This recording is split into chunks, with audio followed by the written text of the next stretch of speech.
Welcome to Moms for America. I wanted to start off today by pointing out Mom Vote. If you go to Moms for America, that's on my screen, .us, and you click under MFA Action, you can click on Mom Vote. And it says, as moms, we know you want to be part of restoring patriotism and solid values to our nation. The problem is, with everything going on in the world, it can start to feel like things are too out of control to make a change. We believe moms are the key to reclaiming our culture for truth, and no one should feel helpless in a government by the people and for the people. That's why Moms for America created Mom Vote, to empower moms to find voter information quickly and easily. You can be part of the powerful movement of moms who won't settle for anything less than the best for their children. And here's how it works. So you sign the pledge to vote, you register to vote, you access the voting resources, and they have all 50 states on here. And it has the party platforms, the voter guides, and everything for your state. And if down here, Kimberly talks about what happened with January 6th, if you want to talk about that. And then also she just recently spoke out at the CPAC in Dallas, if you want to do that. And then they've got some really great other blog posts about 10 back to school tips for your best year and 7 ways to restore patriotism in America. And you can sign up for the newsletter as well. But what we recently learned in Utah is, if you haven't followed them, they have a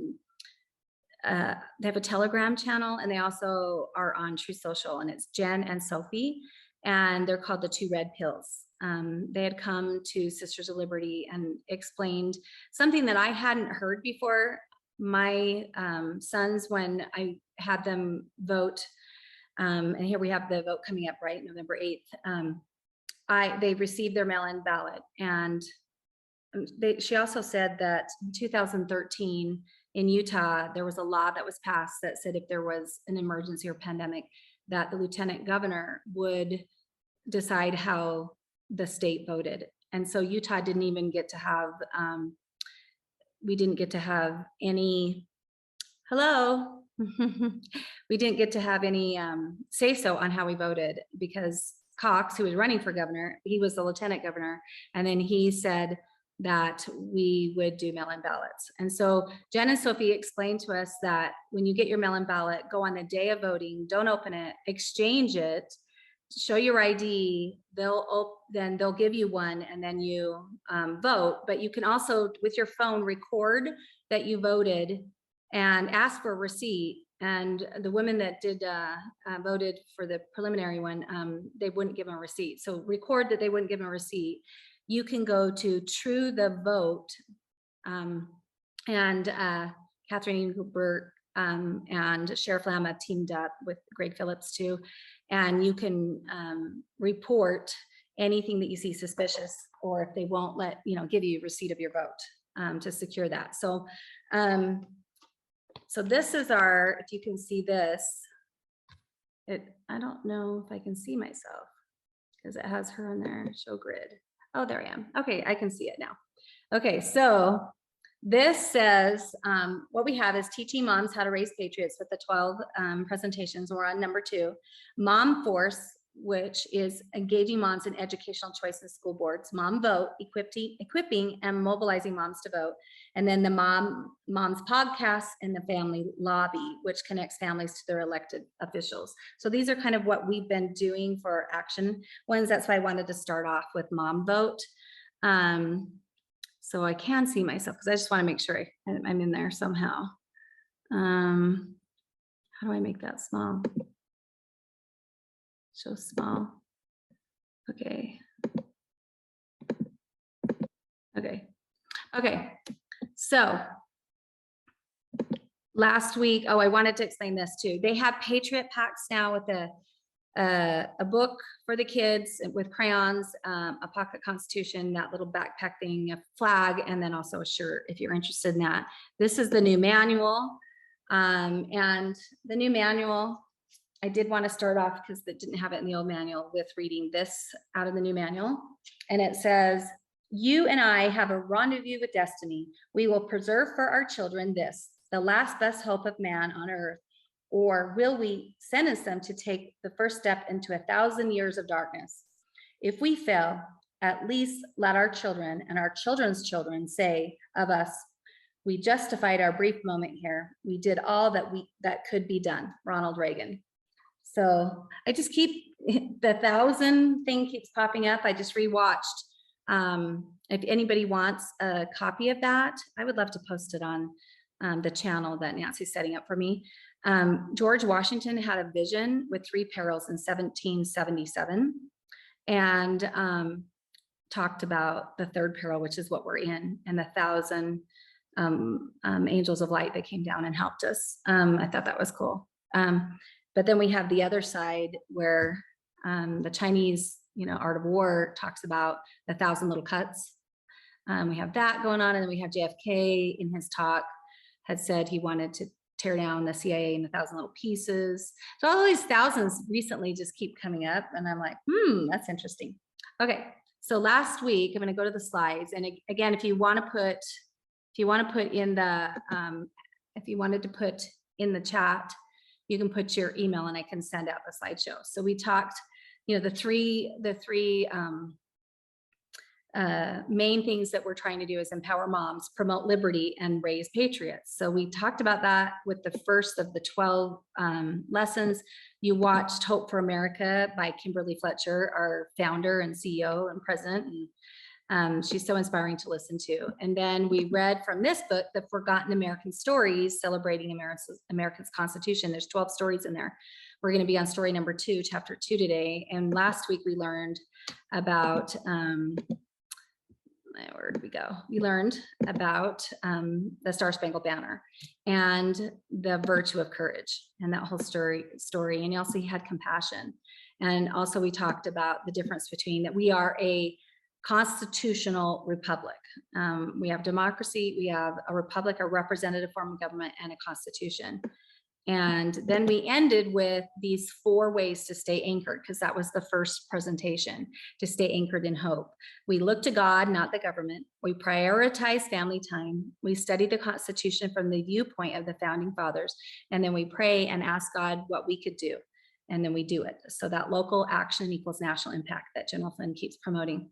And then I wanted to make sure that we included the 28 Principles of Liberty, which is this bookmark. And if anybody wants one of these, it's at the National Center for Constitutional Studies, or www.nccs.net, or Moms for America sells these as well. And so I put that up from last week. Principle number 1, the only reliable basis for sound government and just human relations is natural law, which is God's law. And number 2, the second principle is a free people cannot survive under a republic constitution unless they remain virtuous and morally strong, which is what we're trying to do right now, is bring back our virtues. So here's our Moms for America seminary. Seminar 2 is No Place Like Home. And the 3 pillars that we have are faith, virtue, and patriotism. And so the new manual it looks like this, and it has some assignments and things like that. But what I loved about, they did have this picture that kind of helps us with those: faith, virtue, and patriotism for liberty. And it begins at home. And the extra little links here, I just took off of if you go again to Moms, I just want to teach people how to go to the website. So you go to that website. Okay, that's right here. If you go under the classes, you can go under the virtual cottage meetings, and then you click on there. And then here is all the lessons. And then if you click on, like this was Anchored of Hope last week, and you could click on read all these, and it's telling you different things that you can watch, movies and things like that. So they have that. Okay, back to my slideshow. Is this it? No, there we go. They have that on there. And okay, one of the things that they have is you can watch this, and I embedded it in my slideshow, but Ben Carson's talk, which was so fabulous, the talk about liberty and about home, and about how his whole story of his mother, who couldn't even read, And she assigned her boys to read and actually write a report, and she would pretend like she marked them because she was only like at a 3rd grade level. And that, because of their mother, they went on, both of their boys, to become amazing people. He was a neurosurgeon, and separated twins. Ben Carson and his mom, Candy Carson. There are really great stories about them and how they stand up for liberty. Which those 3 pillars that we talked about right here, we're going to go into more detail with Julene speaking about it, which is faith, virtue, and patriotism. And then after that, because it goes into liberty, we're going to, the author, Lydia Nuttall, will be joining us later at the end of this. And she wrote this book, and the Statue of Liberty is what we're going to be talking about, and the virtue of perseverance, which goes along with this lesson today. So I'm going to click on the professional one and try to make this big once I get it going.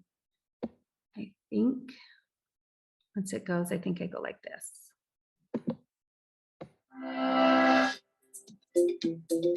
So we'll watch this first, and then we'll discuss, and then we'll do the Statue of Liberty and perseverance.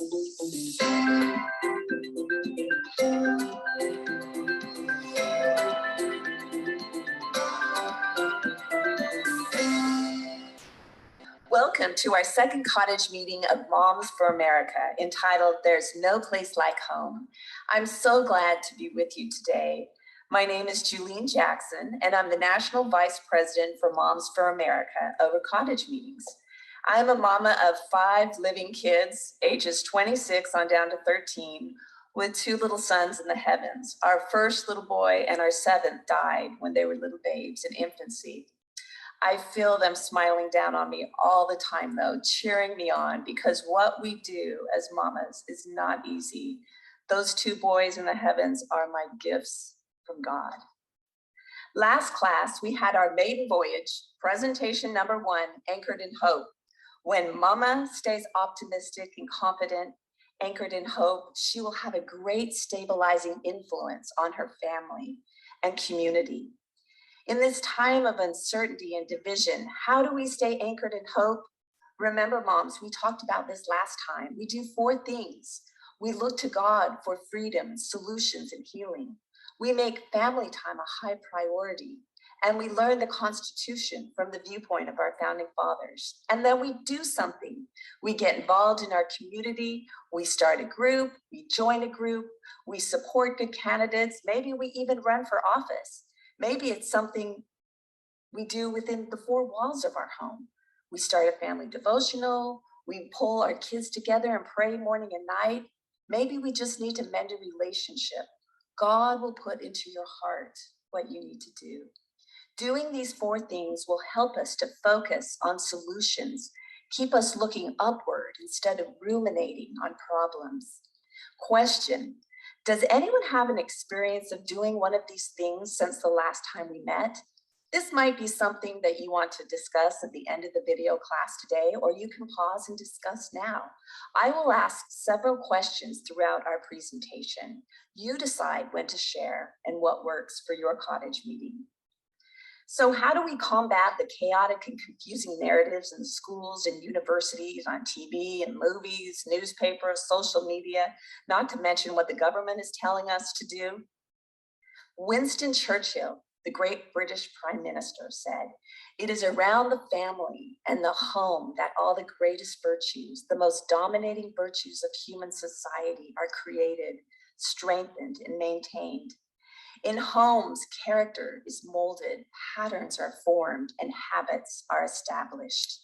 This will be our discussion today, introducing the significant role of home and family in society.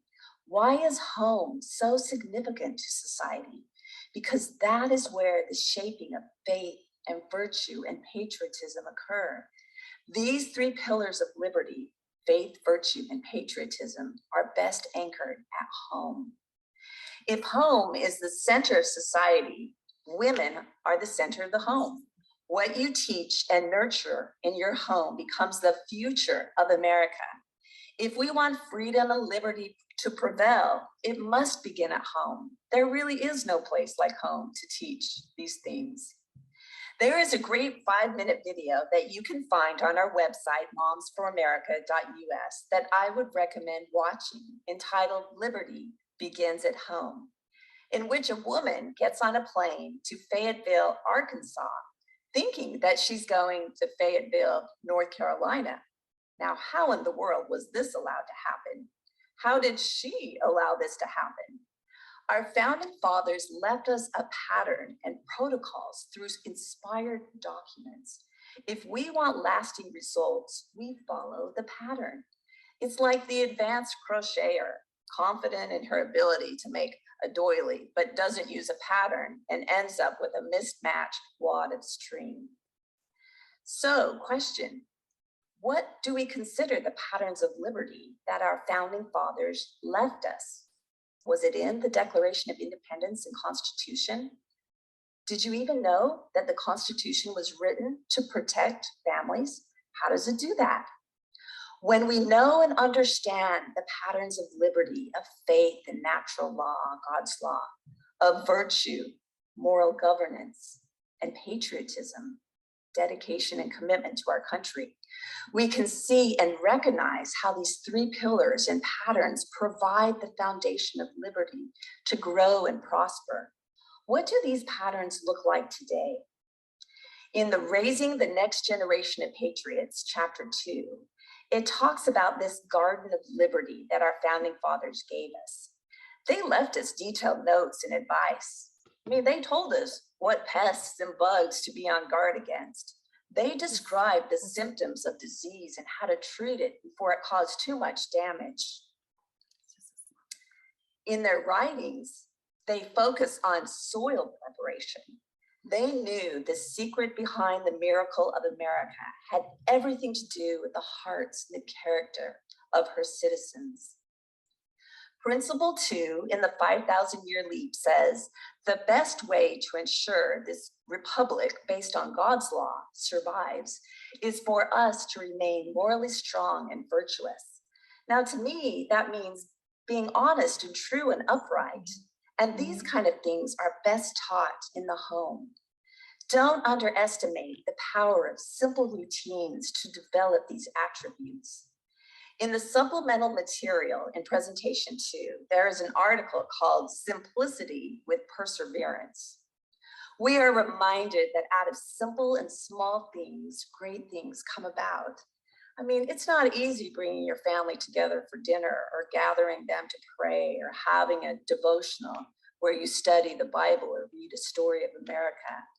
But it is in those small and consistent moments and activities that you anchor a desire within them to want to live freely according to their conscience and values that you're instilling. Frederick Douglass said, "It is easier to build strong children than to repair broken men."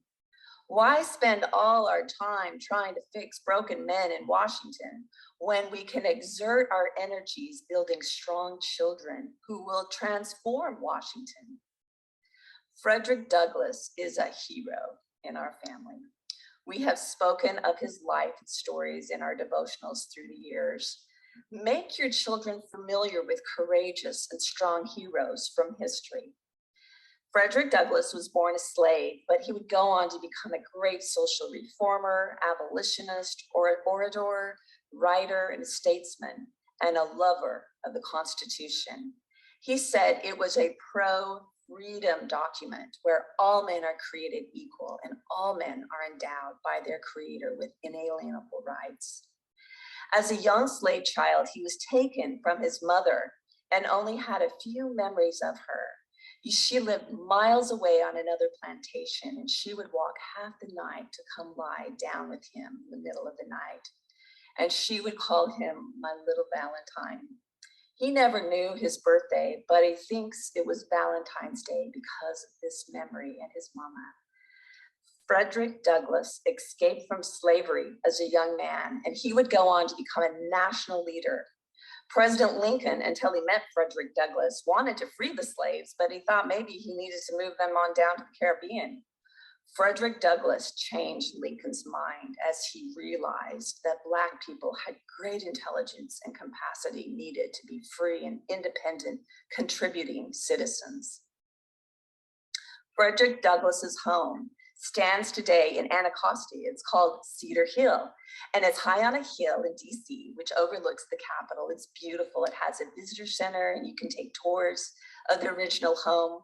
We have taken our children there, and you can just feel the spirit of the man as you walk the halls and gaze upon his office and library. Make sure you put it on your bucket list as a place to visit. He and his wife, Anna, who was a free Black woman, they would go on to have 5 children. And when she died, Frederick Douglass would eventually marry in his older years. And he said, in my first marriage, I was married to someone the color of my mother. My second marriage was someone the color of my father. And I've always had fun with that, given the skin dynamic in our family. Yes, Frederick Douglass, it is easier to build strong children than to repair broken men. But this will require time and sweat and tears and commitment like none others. But it will bring the dividends needed to maintain this republic. Question: how are you, or how can you build strong children? I would like to recommend watching the 2013 Ben Carson speech at the National Day of Prayer in Washington, D.C. You can find this link on our website. President Obama, the Vice President Biden, and First Lady Michelle Obama were in attendance. Ben Carson spoke on the importance of education and the influence of his mother and a return to the principles and values that made America the freest and most prosperous nation on the earth. This speech would go viral. I watched it the other day on the treadmill. I figured out, yeah, you really can get a good workout and learn at the same time. His speech is about 27 minutes, and at the 7-minute mark, he begins to talk about his mother, and it's so sweet and funny. You know, many people actually lashed out at his words as being inappropriate or against Obama's policies right in front of the president.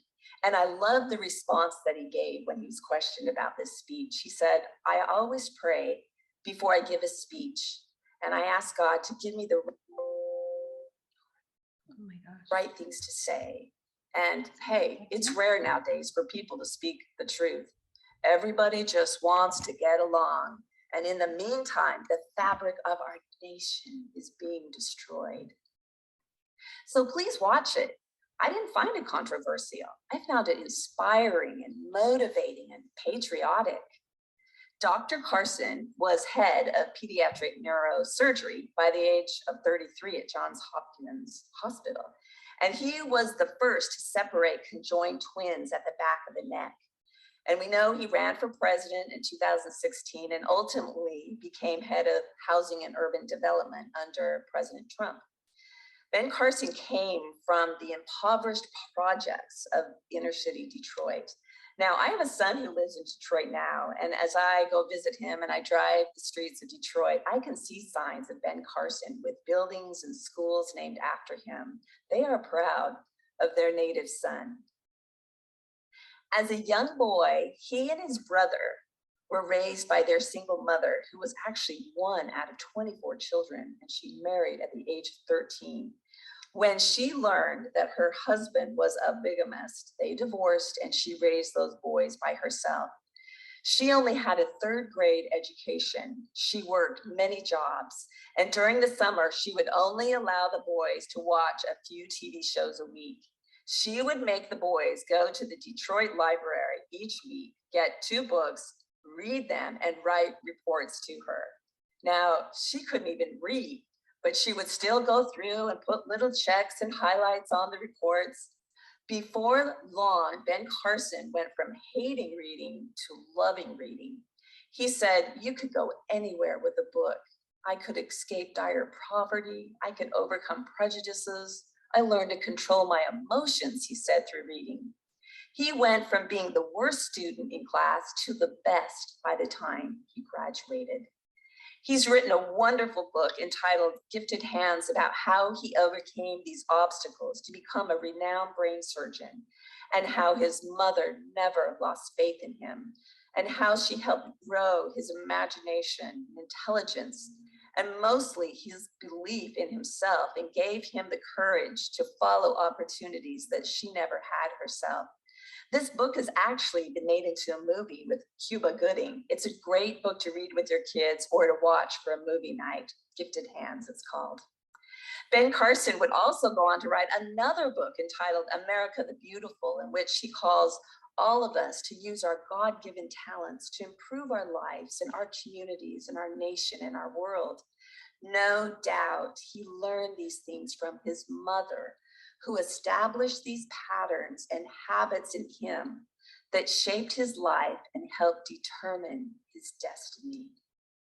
Question: what do you like about what his mama did? About what kind of influence she had on Dr. Carson's life?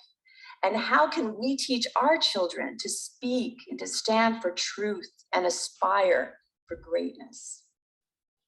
In the 5,000-year leap, Principle 26 states, the core unit that determines the strength of any society is the family.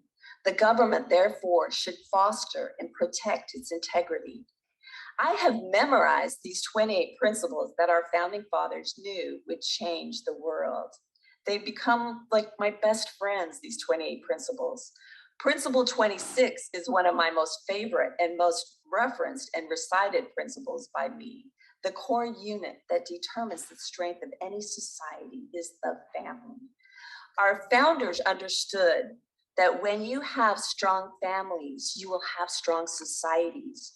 And when you have strong societies, you will have strong nations. Imagine if you expounded upon this principle at your next school board meeting. I have found as I came to memorize these principles, instead of speaking from fear or ignorance or anger, I began to speak with greater authority and truth, because principles are universal and they transcend party or politics. So what are the dangers that we're seeing in our society from the breakdown of the family? And what can we do to foster and protect its integrity today? Let's look at some of the Bible verses that go along with our lesson today. Now, each mom can take a scripture and discuss their scripture, or this can be an assignment for a mom each week to lead this part. So be thinking as we go through these scriptures, why is liberty so important to God? And why does he want us to seek for it? In James chapter 1, verse 25, it talks about the perfect law of liberty means being doers of the work. I guess it means freedom really isn't free. In Galatians 5:13, it talks about being called into liberty. That means we serve and we love one another. In Titus 2, verses 4, it tells young women to be sober and to love your husbands and your children. Now, what does that have to do with liberty? In Leviticus 10, verses 11, it says, teach your children the statutes which the Lord gave Moses. What are these statutes? God's law. And in Deuteronomy 11, verses 19, it says, teach your children in your houses and when you walk with them and lie down and rise up. What do these verses mean to you? And how can we promote the cause of liberty within our homes and communities according to these verses? The article in the supplemental material entitled Liberty Begins at Home tells us that after that long, hot summer in Philadelphia in 1787, from May to September, a summer of debates and negotiations, Congress approved the Constitution. And Benjamin Franklin, who was the oldest delegate at the convention, left Independence Hall that day. And there was a woman, and it would be a woman because women often see the big picture. We worry about our future generations. She asked the question, sir, what did you give us? To which Mr. Franklin replied, a republic, ma'am, if you can keep it. How profound those words would be. He knew that keeping the republic would be hard work. We would need a firm understanding of liberty and an unwavering commitment to the cause. Our founding fathers knew the oppression of King George III and his monarchy, but they also knew the failings of a democracy where the majority rules and it's often based on feelings. While the world looks to America as a symbol of democracy because the voice of the people is preeminent, the secret of our success is the combination of self-governance and representative leadership. America is not a democracy, but a democratic republic, the divinely perfect combination to promote freedom and individual rights. Today, many are blaming the predicament of our country on the president or Congress or government or police or racism or mainstream media or social media. To really rid the garden of noxious weeds, you can't just cut their stems. You have to go to the root. Maybe the problem is not an out of control government. Maybe the problem is that Americans are just not acting American. We are not embracing our divine heritage of liberty. We don't know our magnificent providential history, and we aren't fulfilling our civic duty. The harsh reality is, if we don't like what's going on in our nation today, we only have us to blame. Yes, there are many forces working against us, mamas, but in the end, we are the keepers of the flame. If our schools aren't teaching our children about American history or our founding fathers, or at least the correct version, then we need to be doing it. How can families work together to keep this republic as suggested by Benjamin Franklin? What are ways you are teaching the love of country to your loved ones? For years, we've had a family devotional where we bring whatever kids are home together and we study the Bible. We teach them stories of people from history who have done inspiring things. Recently, we all gathered at Bethany Beach in Delaware for a week of family fun at the beach. Each morning, we would gather together for our devotional before we would head out. One morning, my husband had all the kids turn to Isaiah chapter 51, verse 1, and read about the rock from which we were hewn. And we discussed about coming back to our roots to remember who we were. Now, the Olympics were going on at this time, so my husband took the opportunity to teach them about some Olympic black track stars who had lived and competed during a time of real racism in our nation in the 1930s and 40s and 50s and 60s. He told of Jesse Owens and Wilma Rudolph. Jesse would go on to win several gold medals and compete in the Berlin, Germany Olympics. Before one race, someone actually stole his shoes and he had to run in a borrowed pair. Later, they found them in the garbage. Adolf Hitler was in the stands when Jesse ran, and he left the stands when Jesse stood on that podium as a Black man and saluted our flag as the national anthem was played. A few decades later came Wilma Rudolph. She came from a poor, large family, and she wore braces on her legs until she was 12 years old. She overcame these obstacles to run her first Olympic race at 20 and proudly represented her country, winning several medals. My husband reminded the kids that Jesse and Wilma didn't let disadvantages or stress or racism stop them from overcoming. They paved the way for future Black athletes to compete and proudly represent their nation to the world. When we teach them stories of victories achieved, not atrocities that occurred, it will help deepen their reservoir to draw upon when adversity and pressures in their life occurs. Instead of them thinking that they are victims, they will become victors and want to lift others as those that have gone before them have done. If our children are to be happy warriors and patriots, it is because we raised them and we have taught them to be so in our homes. Same with the Constitution and our founding fathers. If they know and understand the Constitution and revere our founders, it is because we taught them. If they love America, it is because we showed them through our actions what pride and patriotism look like. Alex de Tocqueville so aptly stated, "America is great because she is good. And if America ever ceases to be good, she will cease to be great." It is not our government or our wealth or rich soil that ensures our democracy or freedom. It is our goodness. If we cease to be good, this American experiment will run its course. But its goodness hasn't ceased because you're here today. It is rising up in our homes all across America. The spirit of America is alive. It just needs to be awakened. And this should be our personal quest. And there is no place like home for this to happen. Liberty begins at home, and we mothers hold the keys. We are the keepers of the flame.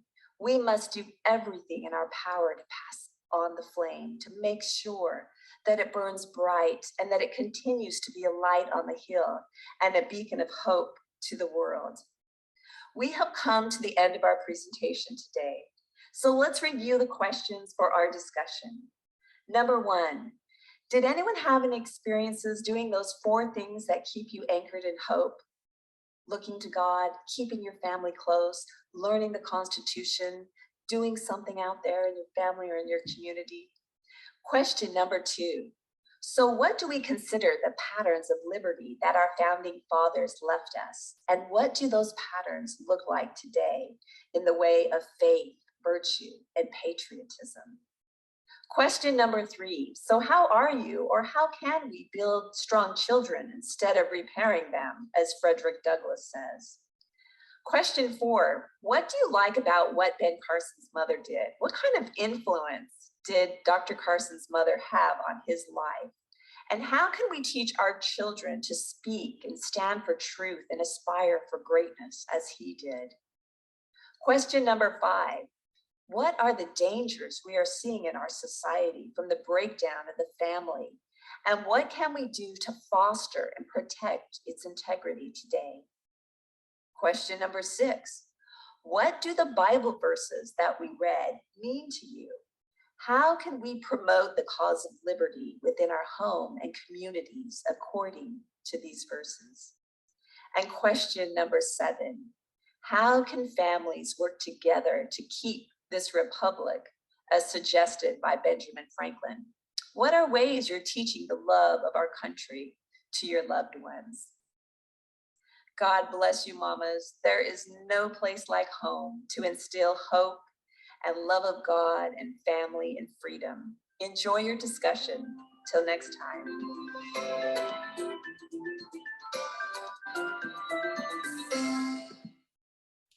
Okay.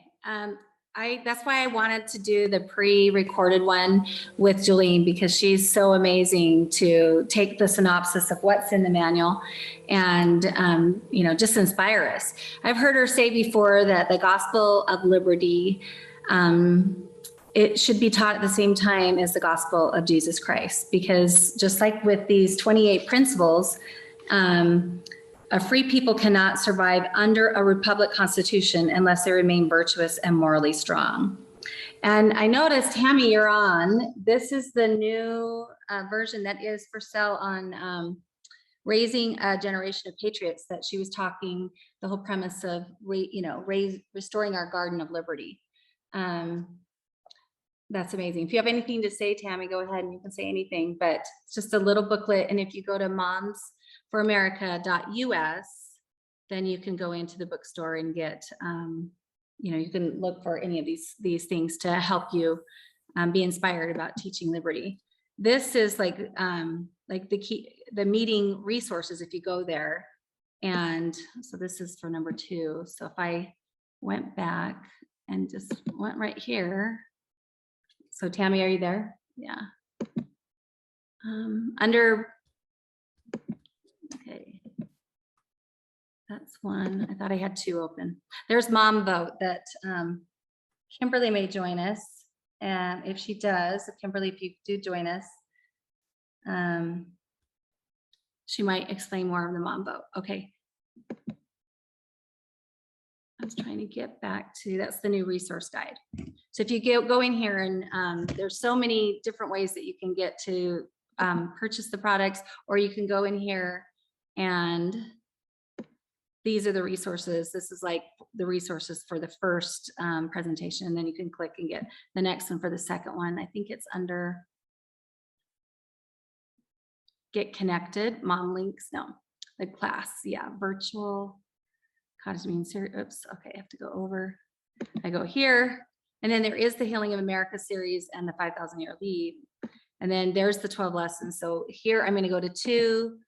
And so if you wanted to find that link that she was talking about with Ben Carson, there's the link right there. You can watch it. These are all the articles. The 45 communist goals I was reading last night. Wow, we might be able to talk about that. But then here's some videos and books. And the newest thing that I like about the new manual is it's got a few more books, like None Dare Call It Conspiracy by Gary Allen. We've studied with Sisters of Liberty, and I'd love to study here, The Naked Communist by Cleon Skousen, who wrote the 5,000-year lead. And now they have like cottage meeting for kids. And they talk about, encourage your kids to watch Liberty Kids or Schoolhouse Rock, America Rock. And then they have a list of books on here. If you want any of these resources, just put your email in there. And then I can, send those, or you can send me an email through that, Tami, TamiLenaH@yahoo.com. And this is the book, the list of books for this presentation, if you wanted, to use that during the week with your kids. The reason why I left in the middle was I wanted to run to get this. I know this is what I use, and there are still some people, I know in Utah we don't have to wear masks, but this is what I know in Puerto Rico, there are some places and some schools are still having to wear masks. Peggy Hall at, not the Your Health Freedom, that's the Utah one. Does anybody remember? I think hers is called The Healthy American. That's why I'm getting it mixed up. And her husband's a pastor, and you get a religious exemption. And I think they have it in Spanish as well. And it says, the bearer of this card is legally exempt from wearing any face coverings or being subjected to temperature taking, viral testing, or vaccination as protected by U.S. federal law, Title II of the Civil Rights Act. And then it's got the code 42/2000A. According to the state and federal civil rights law, this individual has free and equal access to all facilities and services in your business establishment, regardless of any store policies. So you should be able to use a religious exemption, and what she calls a mask is a self-suffocating device, and just bear your testimony that in the Bible, you believe the Bible to be true, and that God gave you your breath of life. And it's against your highly held religious belief to cover your child's face or your own face with a self-suffocating mask and deny your God. I use this successfully in several stores. The one that was the hardest was at Trader Joe's, but then eventually, after I bore my testimony like that, then he said, "Oh, are you almost done shopping? What else do you have on your list?" Because I had a list. And he helped me finish shopping to get me out of there, but he let me stay. So that is not yourhealthfreedom.org. That's Utah's with Kristen. It's The Healthy American. And you can follow her on YouTube or go to her website, and they have these.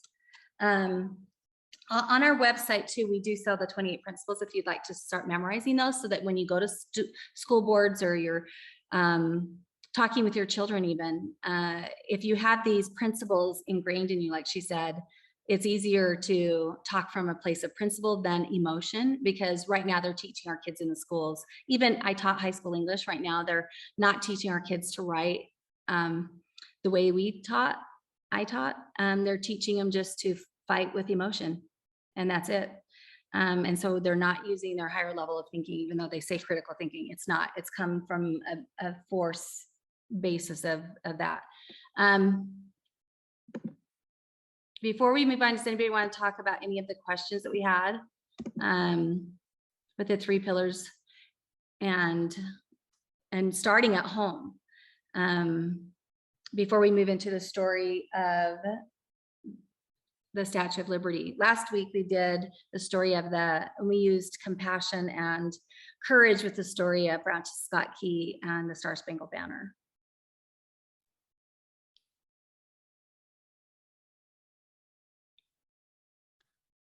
So I would encourage you, if you'd like that book from Tami, who's on, Tami Hulse. She helped write it with Kimberly Fletcher and Marlene Peterson. It just inspires us, and that's what we're supposed to be doing, is helping inspire each of us. so that we remain hopeful and we have faith and virtue and patriotism. And when we're founded in those the Mosaic 10 commandments, that's what our founders wanted. And right now they're, the evil are trying to even take over where the founders live, and they're, trying to get on boards to be able to change history. And so we need to teach our kids the history. I embedded in my slides, if you want these slides, in the chat, put your email, those, or you can just go to momsforamerica.us. And Lydia did give me the permission to be able to screen this so that we can talk about this.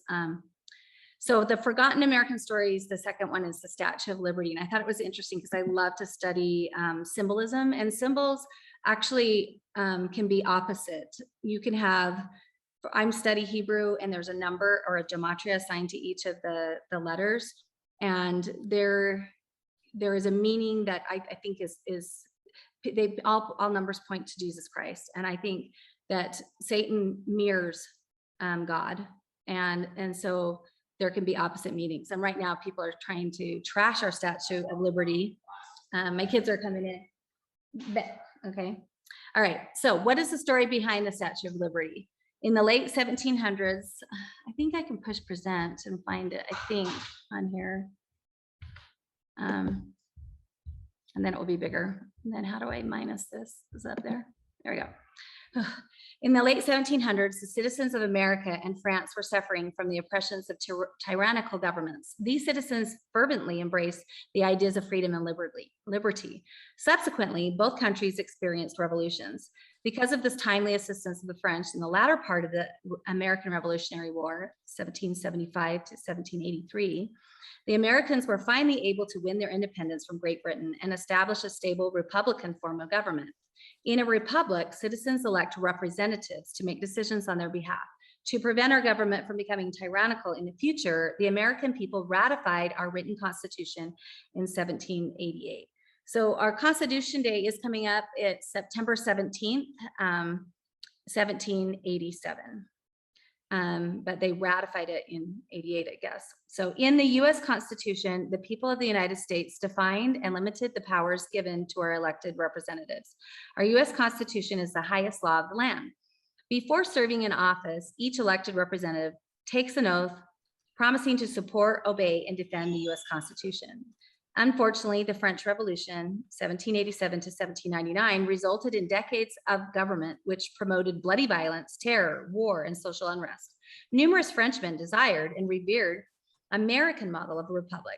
After thoroughly studying our Constitution, a prominent French patriot named Edouard de Lobelais, and I'm not good with French, dedicated his writings and speeches to one impassioned theme: liberty for the people of France. So in 1865, at a dinner party hosted by Lobelais, an idea was discussed of France gifting the American people a monument representing liberty. This monument would commemorate the 100th anniversary of America's independence, cement the bond of friendship between the two countries, and recognize the Frenchmen who sacrificed their lives for their beliefs in the unalienable rights of life, liberty, and the pursuit of happiness, as set forth in America's Declaration of Independence. They hoped to see these ideals prevail in France and then in the world. For Lobelais and the people of France, the ideas of liberty and freedom were the driving forces behind raising funds to build and gift this monument of liberty to America.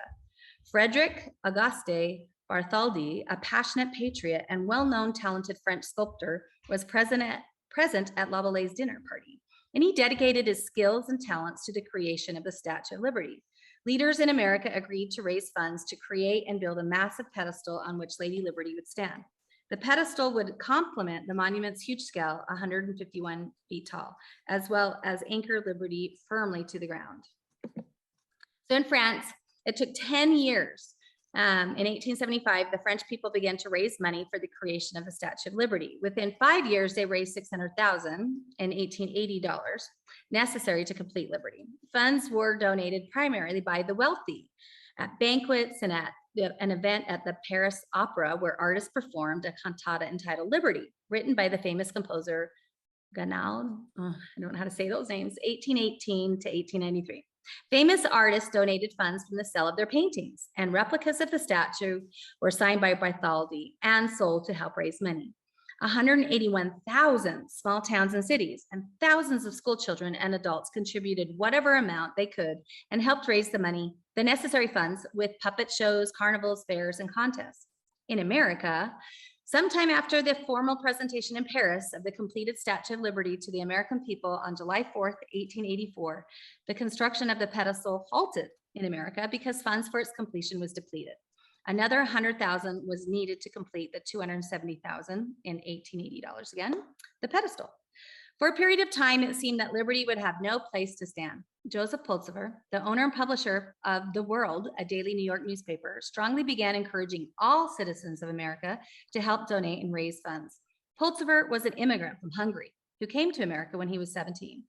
He appreciated the values which were symbolized by liberty and was discouraged by the lack of financial donations from the wealthy in America. Beginning in March of 1885, while liberty was being disassembled in Paris and carefully packed in 214 crates in preparation for shipment to America, Pulsifer urged the American people, let us not wait for the millionaires. Give something, however little.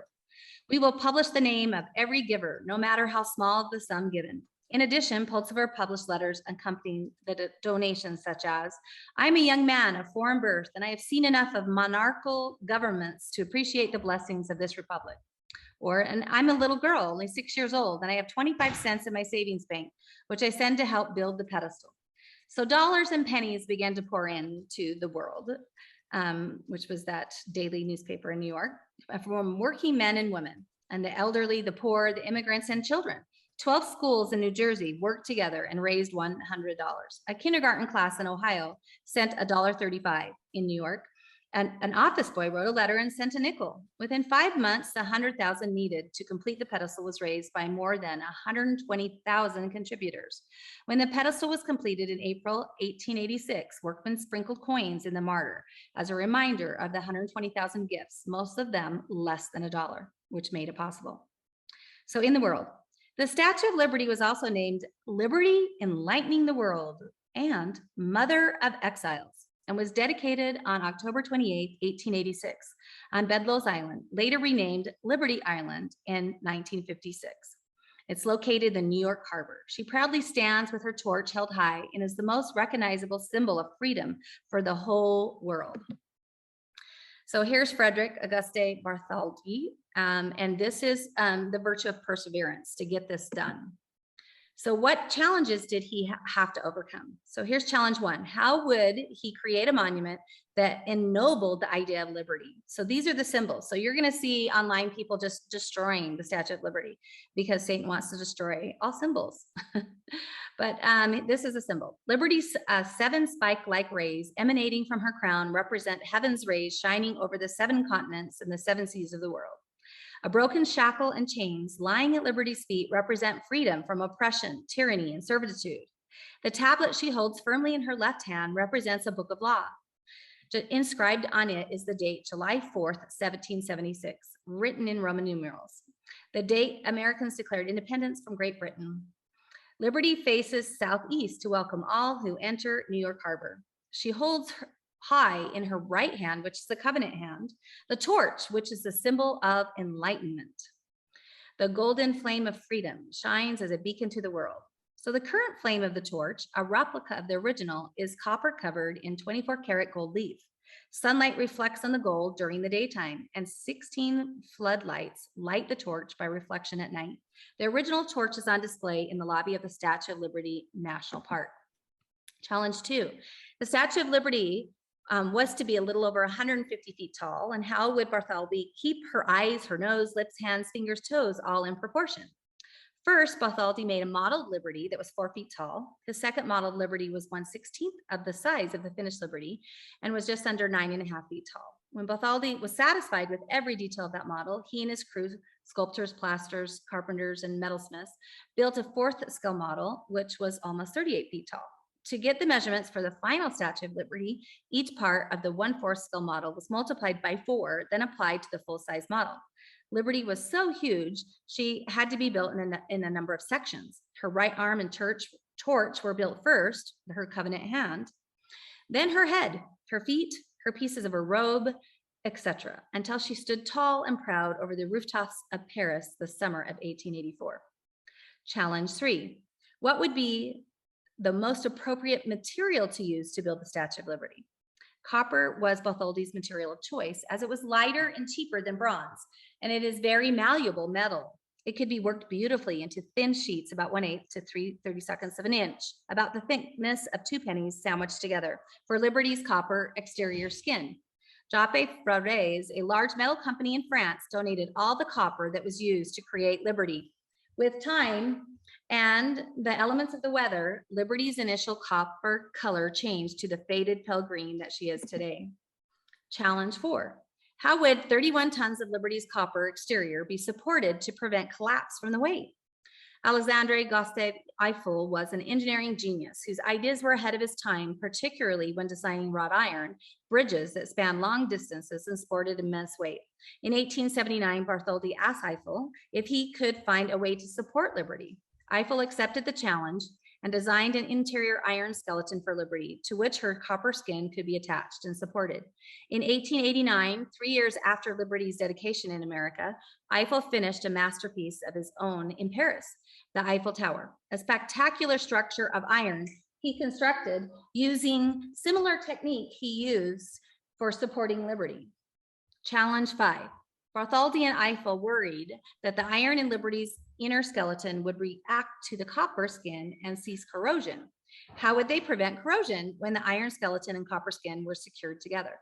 The problem was solved by using an insulator of asbestos coated with shellac between Liberty's iron inner ribs and the copper brackets which attach Liberty's copper skin to those ribs. So there's a picture of it right here. And there's the base that we made, and then there she is. Challenge 6. Where would be the best place in America to have Liberty stand? Bartholdi came to America in 1847 to look for a site for Liberty. He saw Bedloe's Island as soon as the ship entered New York Harbor and knew he had found the place. The island was perfect in scale for the project and was the best location to welcome all who would come to America. In 1956, Bedloe's Island was officially renamed Liberty Island. Challenge 7. If he started the project in 1875, could Bartholdi complete the Statue of Liberty in time to present it to America by the country's centennial anniversary in 1876? No, it would take almost 9 years to complete the statue. However, Bartholdi compromised and worked hard to fulfill his commitment to ensure that the right arm, which is that covenant arm, right arm and torch would be ready in time for America's celebration. In 1876, he accomplished his goal. Liberty's arm and torch were sent to Philadelphia and put on display. After the celebration, the arm and torch were set up in Madison Square in New York City as a promise of the completed statue to come. In 1884, the arm and torch were shipped back to France to complete the body of Liberty. Challenge 8. How would Bartholdi join the approximate 350 individual sheets of Liberty's copper skin? According to one source, over 300,000 copper rivets were used to join all of the sheets of copper. A rivet is a bolt or a pin that has a head on one end. It is passed through the holes in the two materials to be joined. The other end of the pin is hammered down to make a second head. This tightly secures the two pieces of copper together. Challenge 9. How would Bartholdi and his crew move the 151-foot, 156-ton Statue of Liberty from Paris, France to America? In January 1885, workmen in Paris began assembling Liberty. Each piece of metal was marked to show its position on the statue, and then each was carefully packed into a crate. It took 70 freight train cars to transport 214 crates to the French harbor. They were then loaded onto a French naval ship, and a month later in June, Liberty arrived in New York Harbor. Challenge 10. The Statue of Liberty stood on an island and was the tallest man-made structure in the world at the time. How would she be protected from lightning? Liberty's copper skin is thoroughly grounded, which allows electricity from lightning strike to pass through the skin to the ground. Liberty has been hit by lightning several times, but has never been damaged. So Patrick Henry said, "Why stand here idle? What is it that gentlemen wish? What would they have? Is life so dear, or peace so sweet, as to be purchased at the price of chains and slavery? Forbid it, Almighty God. I know not what course others may take, but as for me, give me liberty or give me death." So what is liberty, and what's the opposite of liberty? What's perseverance? And when Jolene talked about teaching liberty, at home with those three pillars of faith, virtue, and liberty. With faith, virtue, here's simplicity of perseverance. Faith, virtue, the three pillars, and I think it's, oh, my brain on those. There's a master picture in here I loved. Presentation. Does anybody remember it? Oh. Faith, virtue. It might be perseverance. It's patriotism. Patriotism. I knew it was a P. Thank you. And then that is, if we do those three things, then we can, and we instill those, then the perseverance, simplicity with perseverance. There's an article from, I don't know if you, oh, you can't see it because I'm not big anymore. Is that right there? Let's see. I don't know. There's the simplicity with perseverance. Oh, Lydia's on here. You need to speak. You need to speak. I should have had you teach it because I didn't know if you were on yet. We taught the first chapter. Can you unmute yourself? There we go. Okay. Lydia, you must get this book. So it's available at momsforamerica.us, and it's got 12 lessons of forgotten American stories celebrating America's Constitution. And so I've paired them up with the 12 cottage lessons of Moms for America. So Lydia, yay. So how did this book come about, and how did you, you know, I don't know, it's just so amazing. It just, to me, it molds with the cottage meeting so well so that I could teach these stories to my children. Well, I think God knew what Moms for America was going to need way in advance before we even knew about Moms for America even developing, and inspired me to write it because I had a son who at the time was in public ed. He was in 7th grade and he just lost all desire to learn. So I pulled him out and we started homeschooling. I had never done that before my entire life, but took that leap of faith. And it was amazing how, you know, when you do leap of faith like that, God really does carry us and bring the right resources to us. And so that was my first exposure. He took a class in 8th grade through a homeschool group called Key of Liberty. And everything inside my soul screamed, this is why you're homeschooling your son. He needs this class. And quite frankly, my dear, so do you. So I learned so much because I'm a public editor, and I won't, you know, public ed is what it is, but there's pros and cons to that. And for me, the con was I was not educated in anything regarding our government. In fact, the only thing I could remember about our government was executive, judicial, and legislative. That was really it. I didn't even know the difference between the Declaration of Independence and the Constitution. I just didn't.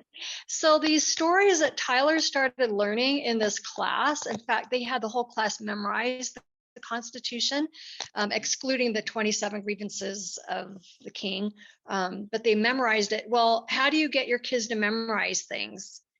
You as a mother have to memorize it, right? So that you can capitalize on those moments in the car, or at soccer games, or at the dinner table. And long story short, I didn't realize how dehydrated I was, how thirsty I was for this information until I started learning it. And that started like this huge feast of mine, of devouring everything I could get my hands on from the National Center for Constitutional Studies, et cetera, et cetera, et cetera. Maybe some of you can relate. And I read so much. And then as a result of my son taking that one class, his 8th grade year, he changed so much that he was no longer one of these kids that had no desire to learn anymore. He was passionate. He was a go-getter. He's taught himself math. We put him back in public ed. He became a leader in his high school. When he graduated with 5 congressional nominations between West Point Military Academy, the United States Air Force Academy, and the Naval Academy. And to me, I thought, okay, this information is transformative for our youth. It gives them identity, it gives them purpose and meaning. And that is what is lacking in today's society. We've taken it all away, right? It's, we teach a story of shame now to be an American. And we've stripped them of that American identity and purpose. And now, oh my gosh, we won't even go there. How long do you have, right? So that's where I thought, okay, then Lydia, you can either wring your hands in despair or you can do something about it. And I really felt the Spirit move me, Lydia, you need to write just some one-page stories and get them throughout your community. And it happened to be 2012 back then, or 2011. It was right before 2012, which was going to be the 225th anniversary of the Constitution. And I went before my city government. Now, ladies, this was phenomenal for me. I had never done anything like this before in my life. I'm not even a writer. I'm an interior design major. So make this story inspirational to you that you can homeschool or do whatever kind of education that is different, even if you don't think you can, because I did, and I didn't have any experience. You can do whatever God impresses upon you to do. You really can. And so my city went, wow, this is phenomenal. If you're willing to write a one-page story for our community and have the scouts, Boy Scouts back then, distribute them to the businesses throughout our county, then we'll fund it. So hence every month I would write a new story, something that impressed me as a mom and struck a chord with me. I thought, well, it's probably going to strike chords with other moms throughout my community. And then long story short, the State Board of Education got wind of it. They loved it. They went, we need a resource like this. Can you write more? That's why there's 12 chapters, because I did one a month. And then that led to, well, why don't we pull out a hero from each story and emphasize a character attribute? And so hence, that's why each story has another story with somebody from that story. Yeah. And emphasize that character. And then the state board said, well, if you could write questions, that could be helpful for public ed. And I went, okay, and added geography and vocabulary, and then I thought, this is looking like family night. I might as well throw in an activity too. So that's the story behind it. And the sad part is, by the time I wrote it, published it, and brought it back to the State Board of Education, enough of the state board members had been voted out and new ones voted in that a third of them supported it, but only one was vocal about it. The rest were sending me text messages. We support what you're doing, but they wouldn't come out public to support it. The other third were indifferent, and the other third were actually adamantly against it because, quote unquote, it promotes religion. And I'm like, well, duh. Because that's steeped in this. Yeah. So, and if we're studying Chinese government, there's Buddhism, Confucianism. So I'm just like, what the heck? I said, I'm not saying don't keep teaching what you're teaching, although I would like you to stop teaching that. But I said, use both. Can you teach both? That way kids have something from which to choose what they're going to believe. So that was the saddest tragedy for the state of Utah. And then the governor's deputy of education, who actually encouraged me in the beginning to write these, she pulled all the funding. For that, so that public ed schools couldn't even have the funding anymore to purchase it if they wanted to. Or any other. Yeah, naughty. I think someone's going to be really hating it on the other side. Wow, I wonder what we can do. So like this is her activity portion of that lesson. So isn't that cool?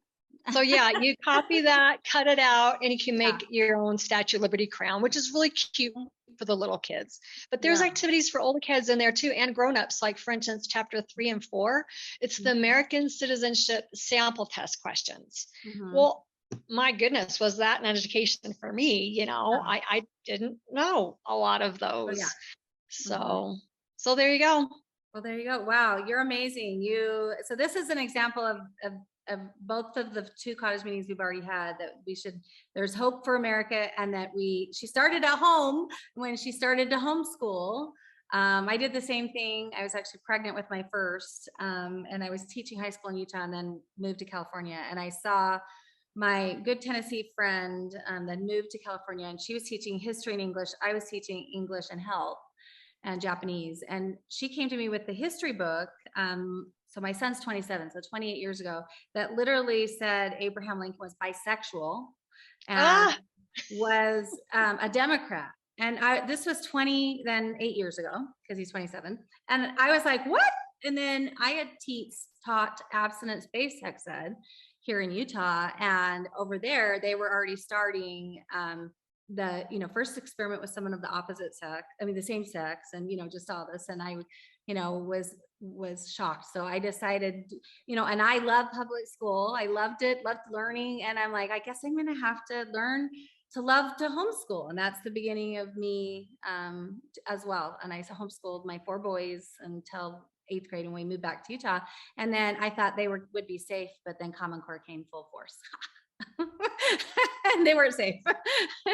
So that I'm just like you, I had to educate myself. And so when I moved to Utah, that's when I found Jolene Jackson, and then Colette Pearson was starting Sisters of Liberty. And they started with Kimberly's first book in 2004 was Future Homemakers of America.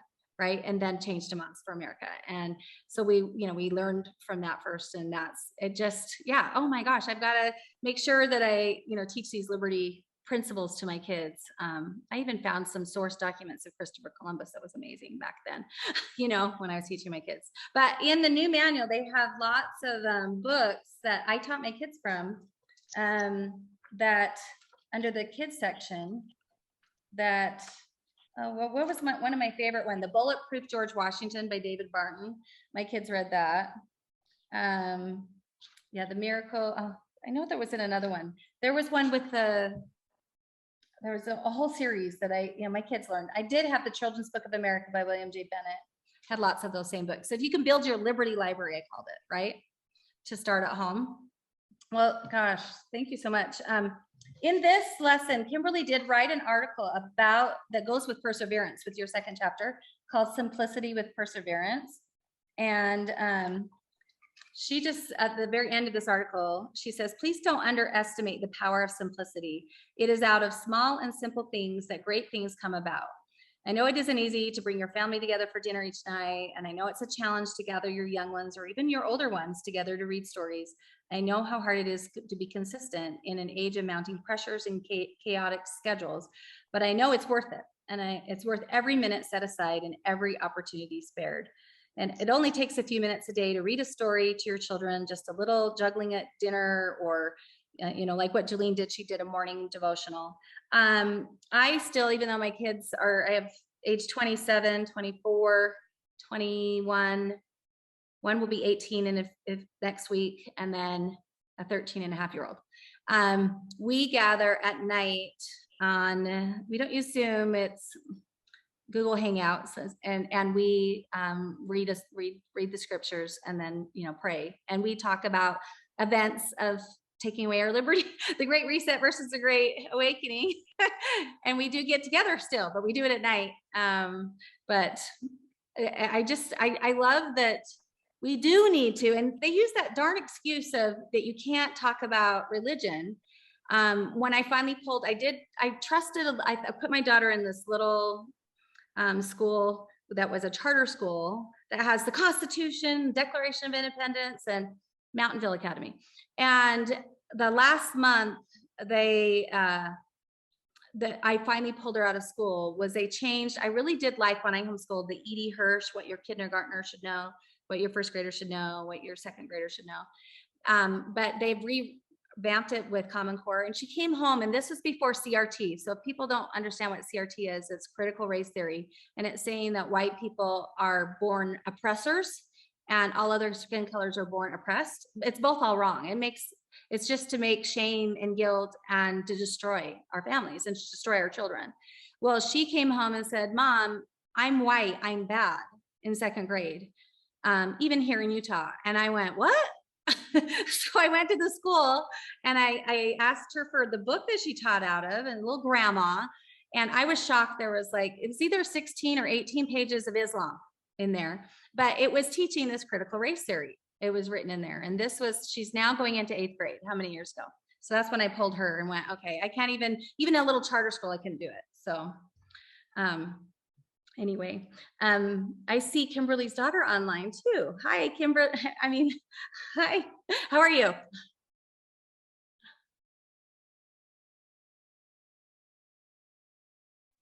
There we go. I'm good. Good. I'm glad you're here too. So I can't stay for too long, but I wanted to stop in and say hi. Yeah. I wanted to ask you about the mom vote. It does have all 50 states, right? So when they sign up?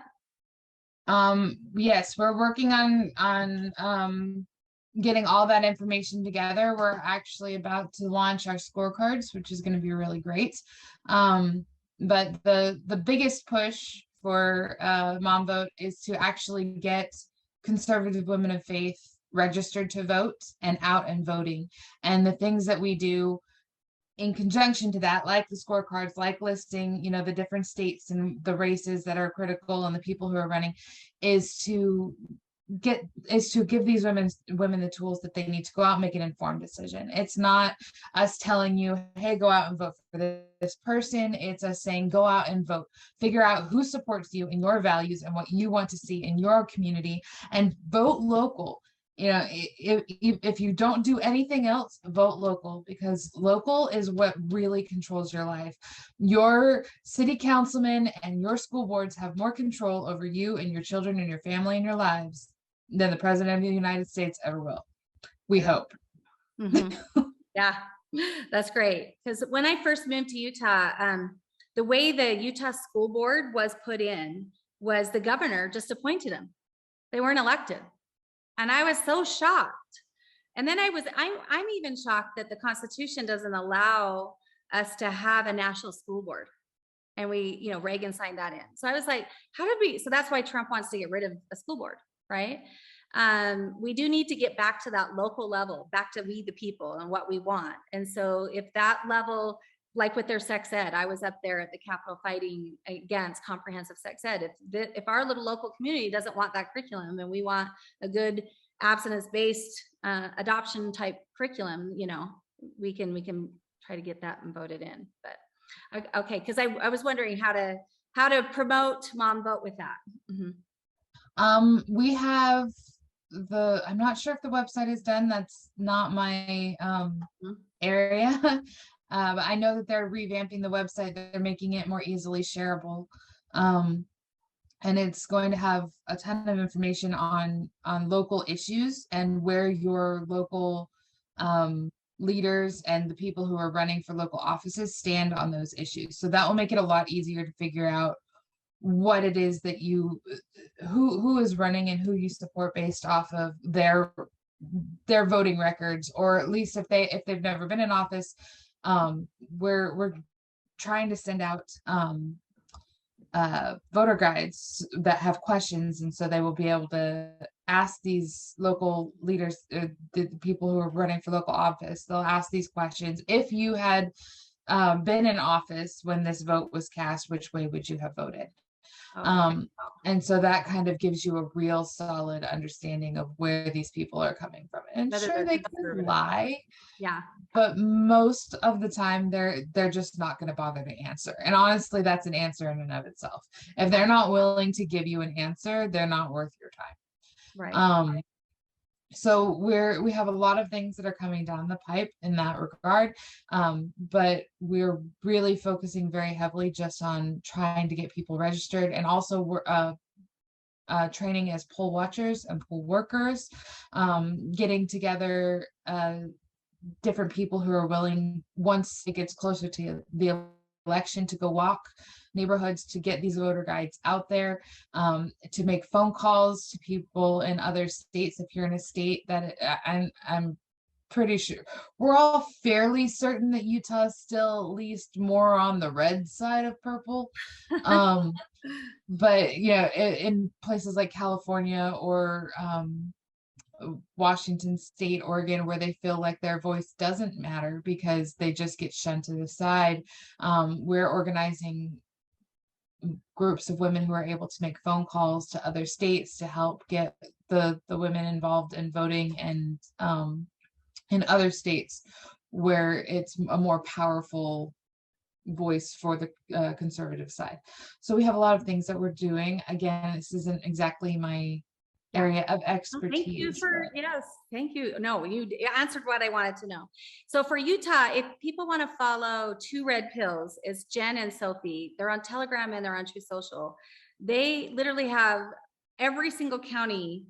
Our smallest county, they told us, was 800 people. And they've used what we call Freedom of Information Act. Federally in Utah, it's called GRAMA. So they got the GRAMA request for every single voting. And on September 3rd at midnight, our 2020 elections can be destroyed. So they've secured it, and it's in litigation. So they have to show Deidre Hendrickson. We have a lieutenant governor and a governor, and you vote as together, right? And some states have secretary of states and then the governor, which is different. But they have to show the 2020 election even. We don't know if they will, but we've at least secured that data. And I did learn, so when you get what I learned from your mom when she came in July, and she was explaining the Kavanaugh issue, right? That the normal moms weren't there and weren't represented. And that took them over the edge by having moms. And I've heard so much that it doesn't matter what side you're on, when it involves your children, you're going to choose liberty over slavery, right? Goodness over evil. Had a lot of the women who came out in support of the now governor of Virginia and vice lieutenant governor, were staunch Democrats. They not only had Hillary Clinton and Obama signs in their yard, they held fundraisers in their homes. Right. And they flipped, because you don't tell a mom that they're not your kids, and that you don't have the right to raise your children the way you see fit, that you have the right to teach your children the way you feel that they need to be taught. You don't tell a woman that they're not your kids. Exactly. And my mom is constantly saying, motherhood crosses all barriers, whether you are a mom or you are a grandma, or you don't have kids, but you have a mom. Everybody has a mom. Everybody knows the mom. Everybody, whether or not you are a mom. I can't say, well, okay, now I can say everybody can be a mom, right? No. Yeah. Guys cannot be moms. Yep. So that's why I think this coming up election is so important, to get the moms involved. I know my neighborhood, I feel so strongly when I pray about what I should be doing, that I should go apply to be a poll worker. And I cannot vote in Utah because I have to vote where I live over there in Puerto Rico, but I'm half-time here and half-time there. But I make sure my kids go. And then I learned from Jen and Sophie that you don't fill out your mail-in ballot, you bring it in on the same day of voting, and you turn it in, and they give you another ballot, and then you vote on that one, and you try to ask for a receipt. Because I had my kids fill out their ballots beforehand, and then they dropped them off on the day of voting, and they're like, it could get lost, there could be fraud. Not just it's supposed to be that you can request an absentee ballot, and that's the only way you're ever supposed to get one. Right. But now with these mass mailing out to ballots, you never know who has it, and so a lot of the people who would go in to vote were being told they'd already voted via mail, and they're like, no, I didn't. So if you get a ballot in the mail, keep it sealed, do not open it. Yes. Take it to the office, turn it in, and then vote there. That is the most secure way to secure your vote. So what I learned is actually Utah is leading the way in fraud. No, we are literally they're turning us. So what they said was in 2013 there was a law passed in Utah, the only state in all 50 states that passed a law that said if there was an emergency or a pandemic, the lieutenant governor got to choose how we voted. So our legislature never even got together and got to decide and say, let's do mail-in, we didn't even have COVID that would lock it down. But lieutenant governor who was running for governor decided for himself, because he was lieutenant governor and there was 2013 law, that we would get mail-in ballots. So that's how Utah got our mail-in ballots. That is an incredibly specific law that came about Yes. 8 years early. Very well planned. Wow. 7 years early. I can That's math. why, and these two red pills, Jen and Sophie, we heard them. If you could find any of their interviews, it's just amazing. They were just two moms that were angry about one was from Granite School District that was angry about her kids having to wear a mask at school. And then the other one was, she went to her daughter's graduation at West High and couldn't believe what was spewing out of the school district person's mouth and went, okay. And then they got together and then they decided also to fight for, for voter integrity. But, when we are labeled, moms are labeled as terrorists, you're going to get active. So let's get these moms going get them registered so that they pledge and we get them to go the same day voting and that we can get involved to take back America, right? And if we can start with the home, there we go. And that's why, your book and Lydia's book and Tami Holst was on a minute ago with the Raising a Generation of Patriots. Anything that can help us get us excited. And if we have other moms with us, then you'll stay the course. I know I was literally, my kids, when I went up to the Capitol and fighting comprehensive sex ed, I had some death threats and I got really scared and I stepped away from politics for a while in the public eye because I was going up there with my daughter. And if I had someone that was going with me the whole time, then when we got, let fear in, don't let fear in, courage only, perseverance. Then I think I would have been more in the public eye for a little longer. So I'm excited that we've got this venue. We've got Eagle Forum on too. You guys are all just so wonderful. So with this lesson today, with perseverance, if we can just persevere and start in that home and then ask God what we can do to to teach liberty. It literally, we were founded on the 10 Commandments. When I went to go see our sacred documents in 2017 in the National Archives, and you're waiting in line, there's a gate, and then there's two paintings on the wall, and they have the Bill of Rights, Declaration of Independence, and the Constitution. I noticed on the floor in a circle was the 10 Commandments, because we were starting to take the 10 Commandments down everywhere. Behind the Supreme Court, I know Delane, you took us there that day. And she had the 10 Commandments facing where the Supreme Court deliberates, and they had to put up a plant to block that. Well, recently I went back in May to DC and went to the National Archives to show my daughter. She was going to dance nearby, and to show her our founding documents. And I wanted to show her the 10 Commandments on the floor. They're gone. They must have I don't know. They must have jackhammered them out. It's just a flat thing now. It's gone. Our basic, morals, and it is, the gospel of liberty has to be taught the gospel of Jesus Christ at the same time. We were founded in Judeo-Christian values. So that's why these 28 principles are so good. And I wanted to do a few principles with each lesson. So these are the three for today. I'm sorry, I have to jump off. Thank you so much. It was lovely to meet you all. Thank you. If I said something about the ballots that I shouldn't have said, I apologize. Again, this is not my my area of expertise. But I will see you later, Tami. It was nice to see you guys. Cassidy. Thank you so much. Okay. Bye. All right. Bye.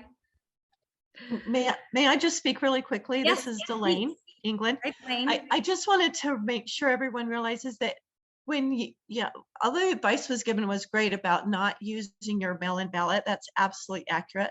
But you don't want to take your mail-in ballot into the county. You're like surrendering your ballot to people that we already don't trust. Oh, You want to keep that as okay. evidence. So Thank when you. when it is recorded that you voted on, if they record that you voted by mail or by that ballot, you've got your ballot in hand to say, excuse me, I have evidence, I have proof, I did not vote by mail.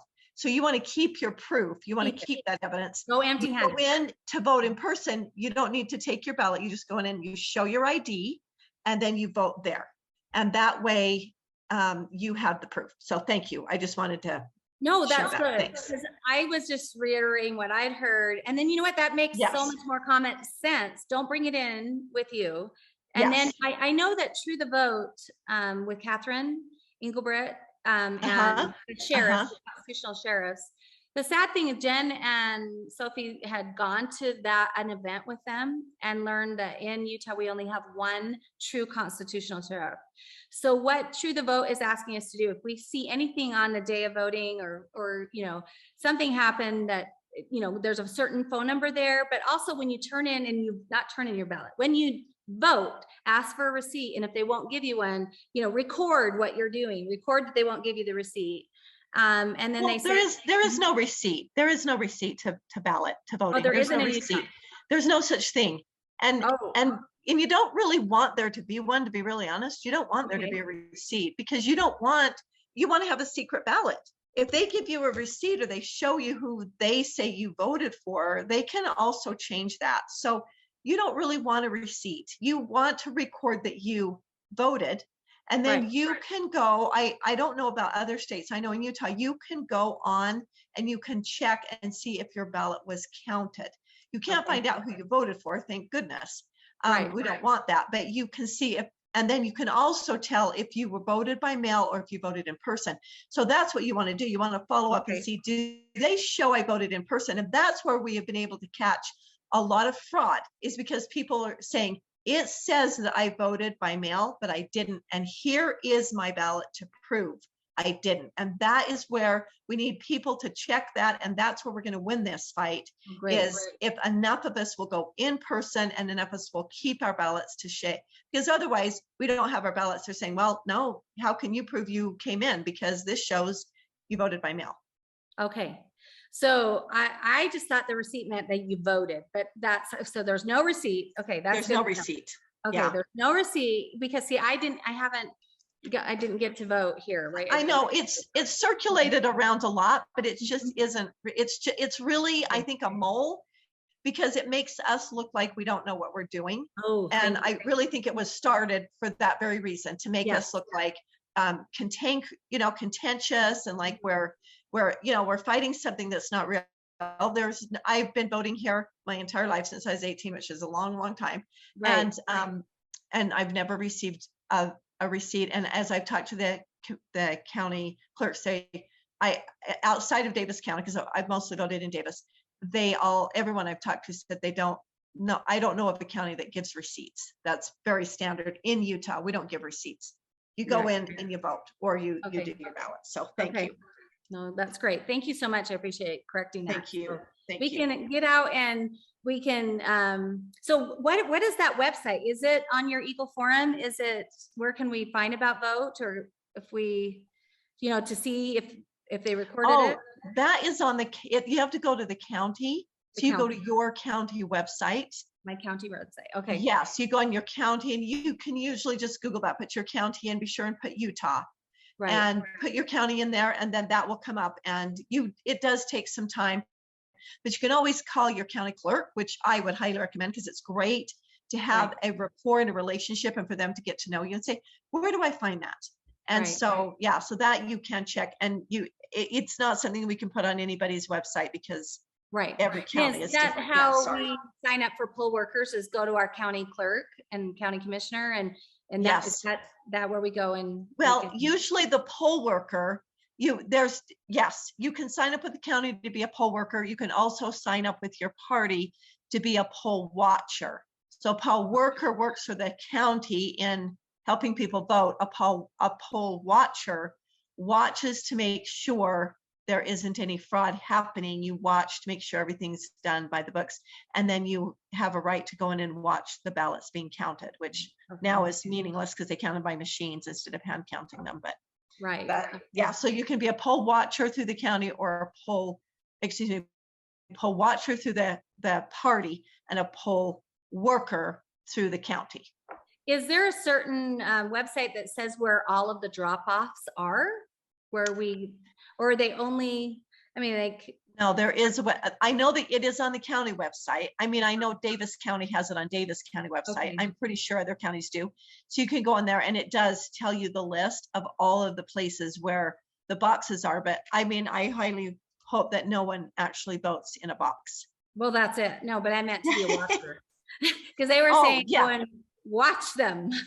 Well, you know, if you have just a second, if I may share what I think some of us have been kind of working on this, and there's not much time, but you know, if you want to be a poll watcher, we haven't had time to get very organized on this, but what we really want to do is we want to go to homes of people that live by the boxes, and we kind of have to, will take time, but if we could get those people who find a house where they might have a camera, or if they're willing to put one up, that would encompass, because what we need cameras, because we can't be there 24/7.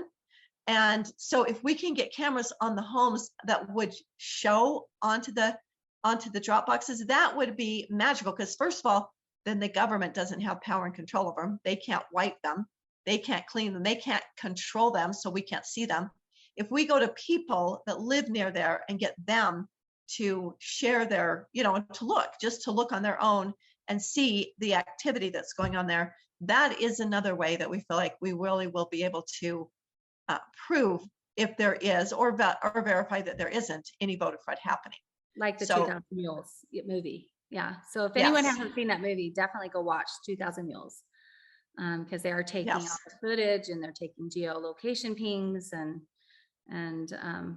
yeah. Okay. Yeah, I haven't even seen it myself. Oh, you've got to see it. It's so great. I know. I got it. I finally got it. I haven't had time to watch it. So yeah, that's great advice. Everyone should see that. And then do follow Greg with 2 G's, Greg Phillips and Catherine, and I don't know how to spell her last name, but Engelbrecht, but that's under truethevote.org, where she's working with sheriffs. Specifically, Sheriff Lamb is helping her get sheriffs educated that they can go in under our Constitution and make arrests. And so that's amazing, we're fighting this on that 1,000 different ways too, because they're working on 1,000 different ways, right? Because they're attacking us 1,000 different ways. Mm-hmm. Yes, absolutely. Yeah. Okay. So the 28 principles, this is principle 3, 4, and 5, which goes with the virtuous, leaders. We won't keep our constitutional republic without morals and values. So the most promising method of securing a virtuous and morally stable people is to elect virtuous leaders. That's why we do a representative form of republic, and we have people vet other people, right? So we're going to have to vet people to put those cameras in. 4, without religion, the government of a free people cannot be maintained. In the Healing of America series that is pre-recorded, and you can watch those. I know Julene talked about how they took Thomas Jefferson's quote out of context, our founders wanted. We do have Judea. They use the Bible to write the founding documents. So it is with religion, and we have to be moral, and we have to have rule of law. So 5, all things were created by God, therefore upon him all mankind are equally dependent, and to him they are equally responsible. So if we can work off of these principles instead of when we talk to our school districts or school or even our teachers that are teaching incorrect things, and talking with our neighbors, I think we can instill the love of liberty around us, but it first starts in that home with the moms. Anybody want to give anything about the Statue of Liberty today, or these 3 pillars that were, these are the pillars I was trying to find: faith, virtue, and patriotism, and how it begins at home.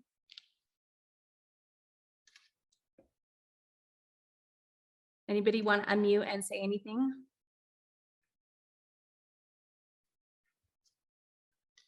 I'll tell you if you go to the presentation 2 helps, it has the 45 communist goals, but it's on the website for free.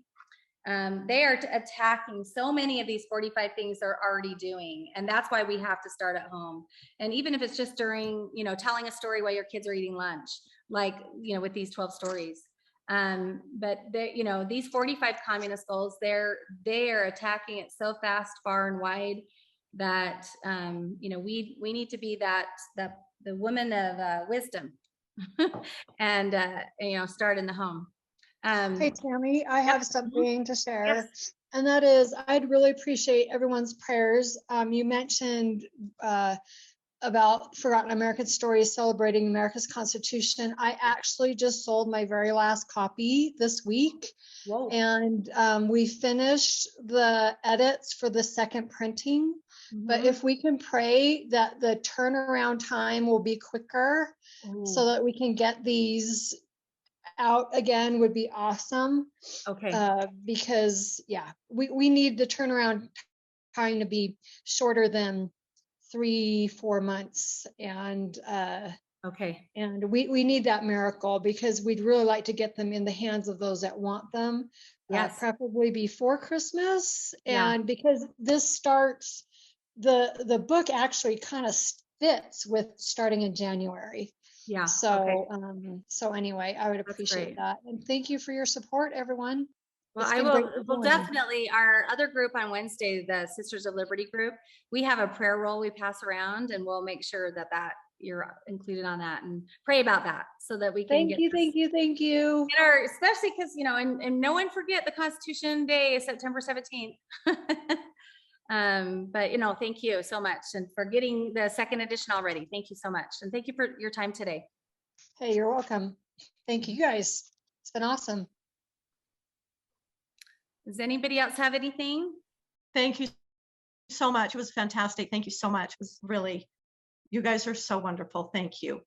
Okay. I just wanted to show my one last picture. This is across from the Capitol is Thomas Jefferson's library, or they call it the Library of Congress. And in where the octagonal library is, they call her wisdom, or human understanding. And in the middle, it's a woman. Do you see that? And then it explains the history of the world all the way around. And that's what women are. Anciently in the Bible, women, the female was called was called wisdom. So let's start in our home, and let's give our inspiration and wisdom to our children, and then they'll continue growing up. And I know because of what I've done, my kids have stayed true, and they're able to talk principle based with their liberal friends, like my son that lives in Chicago. Anyway, thank you guys. Anyone else want to say anything? We'll see you next Friday at 10 o'clock, and we'll work on the next one, which is seminar 3 is called Ladies First. That means we have to educate ourselves. Like she was saying, when I decided to homeschool, I had to educate myself, and I learned along with my kids. And it's okay to do that. Because I actually didn't know till I read Lydia's book that the word democracy is not on any of our 50 state constitutions or in our founding documents. So I learned that it's the better way, instead of a democratic republic, would be a constitutional republic. But I was like, wow, we keep hearing the left say, we're a democracy. I'm like, it's not even on our founding documents or our 50 state constitutions. Okay, let's not use that word anymore. We are a constitutional republic, or a democratic republic. We can, use both of those. But I learned that from studying, and that's why we have to educate ourselves first so that we can go out and educate others and in our home. Thanks, you guys. We'll see you next week.